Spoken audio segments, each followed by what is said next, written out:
आज हमने स्टडी करनी है group theory. Group theory commonly जिसको सिमेट्री भी कहा जाता है, आपके सिलेबस में इन्होंने सिमेट्री लिखा है। जब भी आप सिमेट्री को स्टडी करते हो इन केमिस्ट्री, ये एडवांस फिज़िकल केमिस्ट्री आती है आपके पास, इंस्ट्रूमेंटेशन में ये आपके पास आते हैं। इसको हम कहते हैं ग्रुप थ्योरी। ग्रुप थ्योरी में स्टडी किया जाता है सिमेट्री को, जो सुनने में बहुत इंटरेस्टिंग है और अगर आपको समझ आ जाएगी तो आपको याद नहीं करना पड़ेगा, आपने इसको समझना है। और अगर किसी पॉइंट की समझ नहीं आए तो आप उसको पूछें ताकि हम उसको दोबारा डिस्कस कर लें। तो जब भी हम ग्रुप थ्योरी को स्टडी करते हैं हमने दो चीज़ों को स्टडी करना है। एक हमारे पास आते हैं सिमेट्री एलिमेंट्स, दूसरे हमारे पास आते हैं सिमेट्री ऑपरेशंस। सिर्फ दो चीज़ें हमने स्टडी करनी है ग्रुप थ्योरी में। पहले हमने symmetry elements one by one उनको स्टडी करेंगे, फिर उसके बाद हमारे पास आते हैं सिमेट्री ऑपरेशंस जिनको हम स्टडी करेंगे। तो पहले हमारे पास सिमेट्री एलिमेंट्स आते हैं। सिमेट्री एलिमेंट्स जो हैं हमारे पास वो होते हैं टोटल 4। अब हम क्या करेंगे, हम इनकी एब्रीवेशंस यूज़ करेंगे। जहाँ भी इनको लिखा जाता है इनकी एब्रीवेशंस को ही लिखा जाता है, लेकिन आपने याद करना है कि एब्रीवेशंस है क्या। जैसे फर्स्ट हमारे पास आता है AOS। अब सिमेट्री एलिमेंट्स ग्रुप थ्योरी जब भी आप स्टडी करोगे, जहाँ पर भी आपके पास AOS लिखा आएगा, इसका मतलब आपके पास होगा this is A for axis of symmetry. तो इसी तरह से फर्स्ट टाइम सिर्फ आपको बताएंगे कि AOS stand for axis of symmetry. अब इसके बाद जहाँ पर भी चैप्टर में जहाँ पर भी AOS कहा जाएगा, इसका मतलब होगा कि we are talking about axis of symmetry.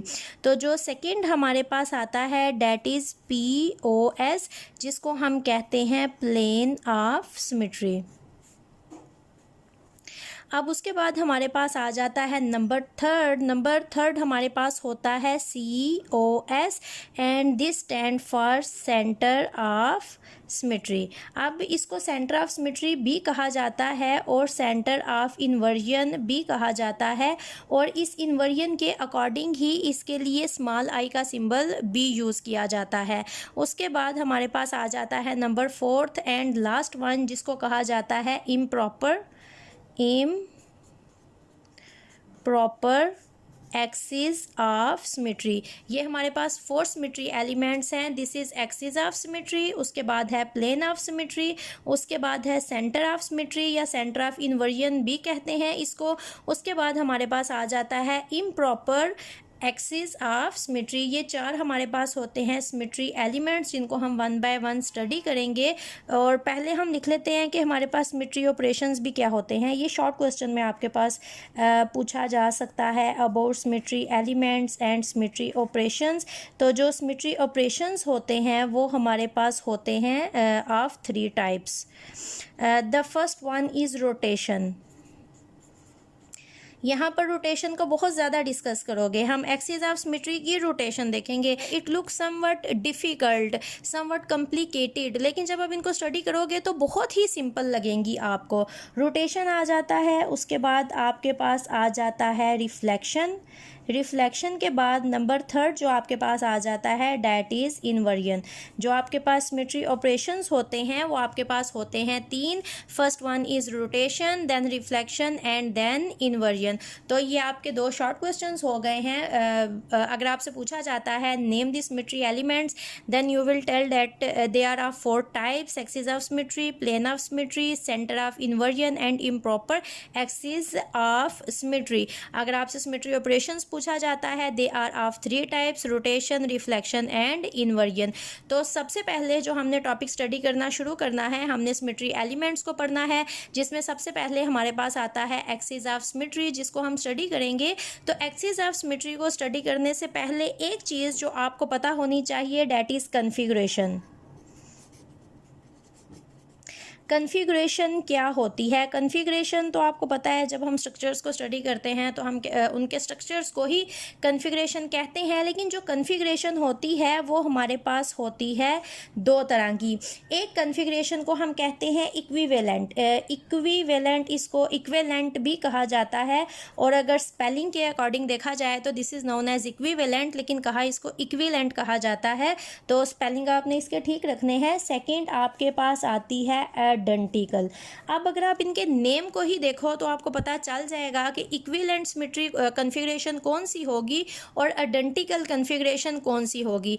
अब इन दोनों कन्फिगरेशंस को समझने के लिए हम वाटर की एग्जांपल लेंगे। बहुत ही बेसिक मॉलिक्यूल है, इसको आपने पहले स्टडी किया है, आपके लिए न्यू नहीं है, तो इसलिए आपके लिए समझना आसान हो जाएगा। अब ये वाटर मॉलिक्यूल है, आपने इसके स्ट्रक्चर्स को स्टडी किया हुआ है। वाटर का जो स्ट्रक्चर होता है ये वी शेप होता है। हमारे पास ऑक्सीजन है, यहाँ पर एक तरफ हाइड्रोजन है और दूसरी तरफ हाइड्रोजन, और ये इस तरह से वी शेप आता है। यहाँ पर अगर आप कहो ऑक्सीजन तो ये आपके पास एक हाइड्रोजन आता है और ये आपके पास आ जाता है यहाँ पर दूसरा हाइड्रोजन। एक हाइड्रोजन आपके पास इस तरह से आता है और दूसरा हाइड्रोजन आपके पास इस तरह से आता है। This is water molecule.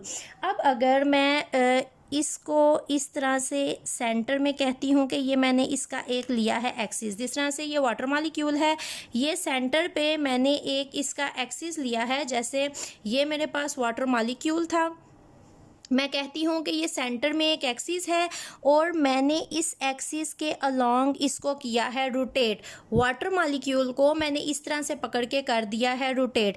इस हाइड्रोजन को मैंने कहा 1 और इस हाइड्रोजन को कहा 2, और अगर मैं इस वाटर मॉलिक्यूल को रोटेट करूँ इस तरह से, यहाँ पर ये हाइड्रोजन, यहाँ पर दूसरी हाइड्रोजन, अगर मैं इसको इस तरह से रोटेट करती हूँ तो ये 180 पे रोटेट होगा।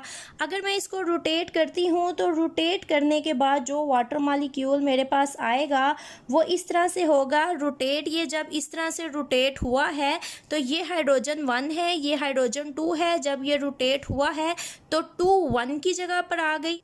तो इस एग्जाम्पल से आपको समझ आ जाएगी कि हमारे पास ज़रूरी नहीं कि हमारे पास इक्विवेलेंट और आइडेंटिकल ही स्ट्रक्चर्स हों। तो हम सेकंड एग्जाम्पल लेते हैं।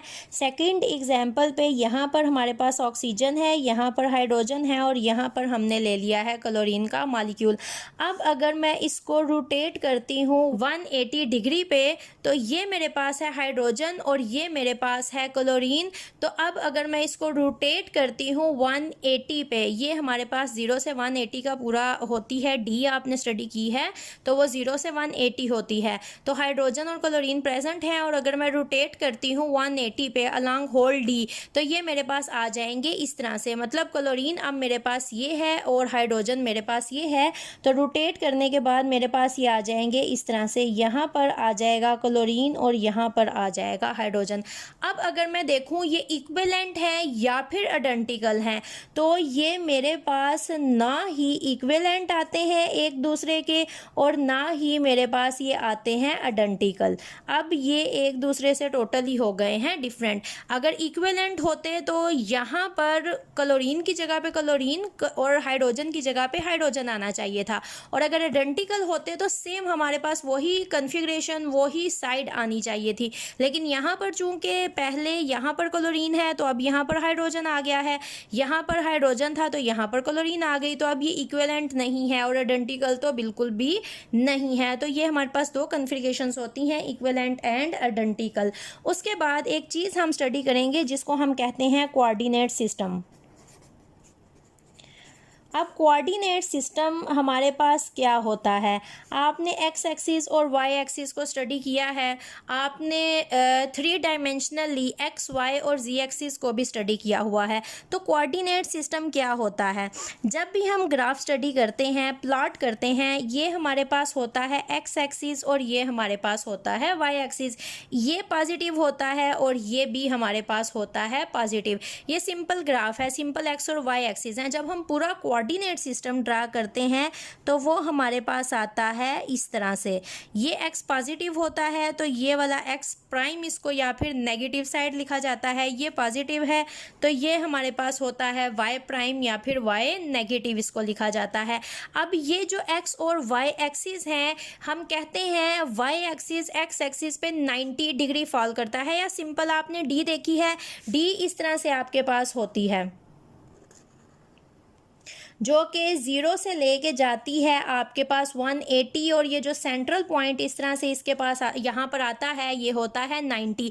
तो यहाँ पर इनके दरमियान जो एंगल है वो है 90 का, यहाँ पर भी इनके दरमियान होता है एंगल 90 का, यहाँ पर भी होता है 90 का, और यहाँ पर भी एंगल होता है 90 का। ये जो सारे हमारे पास एक्स वाई जी एक्सिस आते हैं ये सारे हमारे पास 90 डिग्री ही होते हैं।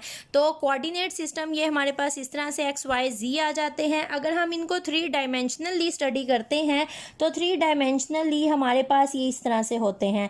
इस तरह से इनको हमेशा ड्रा किया जाता है। एक्स वाई जी आप किसी को भी कह सकते हो, इसको हम एक्स कह लेते हैं, इसको वाई और इसको हम कह लेते हैं जी।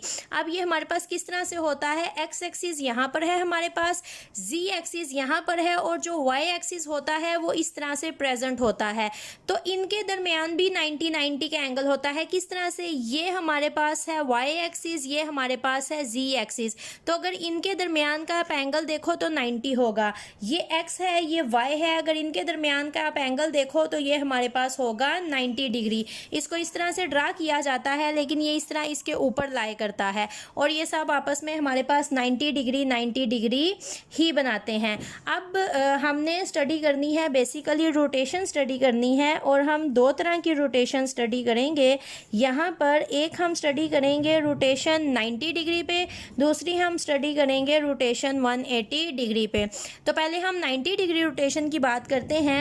अब 90 डिग्री रोटेशन को समझने के लिए ये मेरे पास है एक्स एक्सिस और ये मेरे पास है वाई एक्सिस। अब मैं कहती हूँ कि इनको 90 डिग्री पे मैं रोटेट करूँ, तो 90 डिग्री पे ये रोटेट किस तरह से होंगे, ये इस तरह से सब 90 डिग्री पे लाए कर रहे हैं। अगर इसको मैं रोटेट करती हूँ 90 डिग्री पे, फॉर एग्जांपल यहाँ पर हम ना इनको ड्रा कर लेते हैं इस तरह से, ताकि हमें पता हो जब हम रोटेट कर रहे हैं तो कहाँ जा रहे हैं। एक्स एक्सिस को जब मैं 90 डिग्री रोटेट करूँगी तो ये रोटेट होके आ जाएगा इस जगह पे।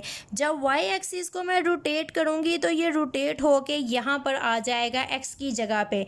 तो अगर मैं इसको रोटेट करती हूँ 90 डिग्री तो ये मेरे पास बन जाएगा इस तरह से, यहाँ पर आ जाएगा y और यहाँ पर आ जाएगा x। ये मैंने इसको रोटेट किया है 90 डिग्री।